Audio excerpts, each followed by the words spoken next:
नमस्कार, TV9 मराठीमध्ये आपल्या सगळ्यांचे स्वागत। मी निखिला, पाहतोय देश महाराष्ट्र आणि बातमी आहे ती जरांगे यांनी केलेल्या हल्लाबोलची। मनोज जरांगे यांनी गिरीश महाजन, धनंजय मुंडे आणि छगन भुजबळ यांच्यावर हल्लाबोल केलाय। गिरीश महाजन यांना जरांगेंनी जामनेर मतदारसंघावरून धमकी दिली आहे, तर जातीवादी पालकमंत्री असं म्हणत जरांगेंनी धनंजय मुंडे यांच्यावर देखील हल्लाबोल केलेला आहे।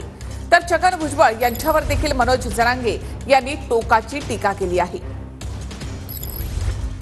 गिरीश महाजन साहेब, तुम्ही किती डाव टाका, मी सुद्धा आरक्षणातला त्याच्यातला बाप आहे, मराठ्याचा जातवान क्षत्रिय मराठा। तुम्हाला 4 बाऱ्या काय मंत्रीपद मिळालं तर तुम्ही उड्या काय हाणायला लागले? तुमच्या डोक्यात हवा घुसली, मस्ती घुसली त्या मंत्रीपदाची, पण तुम्हाला एक ध्यानात नाही। जामनेर मध्ये 1,36,000 कुणबी मराठ्यांचं मतदान आहे, ते शेवटी मराठे तुमच्या सुद्धा धुऱ्यावर करू शकतो आम्ही। फडणवीस साहेबांच्या सांगण्यावरून आणि अजित पवारच्या सांगण्यावरून बीडच्या पालकमंत्र्यांनी एसपीला सांगून तिथली परवानगी रद्द केली। तरीही सांगतो, बीडची रॅली शांततेत बीड मध्ये होणार।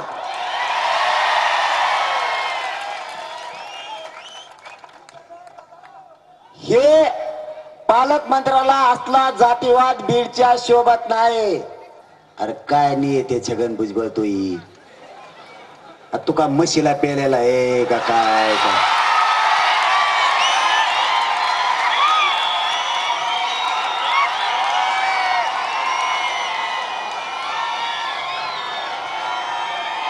अरे तो हे नाकलीची गाव भेट झालती का नव्हती? कथा दुकानच बंद होता अक्कल वाटताली। आयचं बदर डोक्याच यार, ते काय करावं याची तर अक्कल पाहिजे राव।